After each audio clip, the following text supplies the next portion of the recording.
Director Vetrimaaran வந்து தனுஷை வச்சுதான் அதிக படங்கள் டைரக்ட் பண்ணியிருக்காரு. அது ஏன் ஒய் தனுஷ் அப்படிங்கிற மாதிரி அவர்கிட்ட கேட்கிறப்ப அவர் ஒரு இன்ட்ரெஸ்டிங்கான விஷயத்த ஷேர் பண்றாரு. அது என்ன அப்படின்னா, தனுஷன் வந்து ரொம்ப நம்புறாரு, அவர்கிட்ட வந்து எனக்கும் அவருக்கும் வேவ் லென்த் வந்து நல்லா செட் ஆகுது அப்படிங்கிறாரு. அது என்ன அப்படின்னா, அசுரன் படம் வந்து நம்ம எல்லாருக்குமே தெரிஞ்ச ஒரு மிகப்பெரிய வெற்றி பெற்ற படம். இந்த படம் வந்து ரைட்டர் பூமணியோட வெக்கைங்கிற நாவலை பேஸ் பண்ணி எடுக்கப்பட்ட ஒரு ஸ்டோரி தான் இந்த அசுரன்.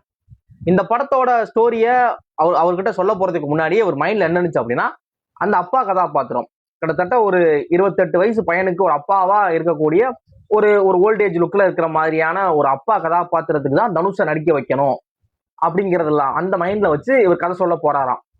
தனுஷ் வந்து கதையை கேட்கிறாராம், உட்கார்ந்து கேட்கிறாராம். கேட்கிறப்ப கதை சொல்றாராம். இந்த மாதிரி வந்து சிதம்பரம்ங்கிற ஒரு சின்ன பையன் அவனோட அண்ணனை வந்து ஊர்ல இருக்கிற ஒரு பெரிய வசதி படைச்ச ஒரு ஆள் கொண்டுடுறான்.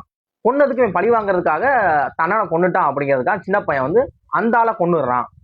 இப்போ அந்த ஊர்க்காரங்க எல்லாருமே அவன் சொந்தங்கள் எல்லாருமே இந்த பையனை கொல்றதுக்காக துரத்துறாங்க.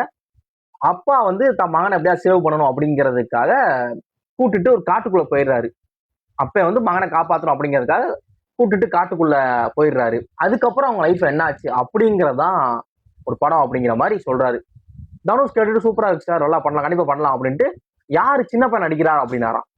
அதாவது இவர் என்ன நினைச்சிருக்காரு அப்படின்னா, இப்ப தனுஷ் மாதிரி ஒரு ஆர்டிஸ்ட் போய் இந்த மாதிரி கதை சொல்றோம் அப்படின்னா அவங்க எல்லாம் என்ன நினைப்பாங்க அப்படின்னா, சரி நான் தானே சின்ன பையன், அப்பா கதாபாத்திரம் யார் நடிக்கிறா அப்படிங்கிற மாதிரி கொஸ்டின் பண்ணுவாங்க.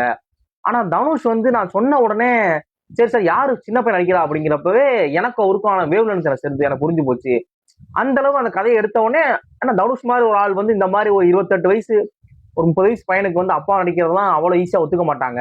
அதை வந்து அவர் ஈஸியா இது பண்ணாரு. எனக்கு என்ன வேணுமோ அது அவர்கிட்ட அவர் நினைச்சிருந்தாரு அப்படிங்கிறதும். வடச்சென்னை படத்துலாம் பாத்தீங்க அப்படின்னா அந்த ஜெயில் சீக்வன்ஸ் கிட்டத்தட்ட நாங்க ஒரு 36 நாள் கிட்ட ஷூட் பண்ணோம். அதுல பாத்தீங்கன்னா தனுஷ்க்கு பெருசா டைலாக் எல்லாம் இருக்காது. தனுஷ் எங்கேயோ ஒரு இடத்துல இருந்து தனுஷ் வேகமா நடந்து மட்டும் தனுஷ் மெதுவா நடந்து மட்டும் வாங்க அப்படின்மோ ஒண்ணுமே தெரியாம அவர் வாட்டுக்கு மெதுவா நடந்து மட்டும் வருவாரு.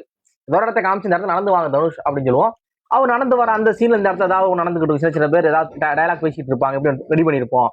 அவர் வார்டு நடந்து வருவாரு, ஏன் எதுக்கு என்னன்னு கேட்க மாட்டாரு. எனக்கு ஒரு இடத்துல கொஞ்சம் டவுட்டா இருந்துச்சு, தனுஷ் நீங்க ஓகேவா உங்களுக்கு இல்ல சார் எனக்கு நம்பிக்கை இருக்கு சார், உங்க உங்க அவுட்புட் மேல பிரச்சனை இல்லை பாத்துக்கலாம், இது கம்ப்ளீட்டா எப்படி வரப்போகுதுங்கிறதுல எனக்கு நம்பிக்கை இருக்கு, அதெல்லாம் யோசிக்க வேணாம், நீங்க உங்க வேலையை பாருங்க சார் அப்படின்ட்டாராம்.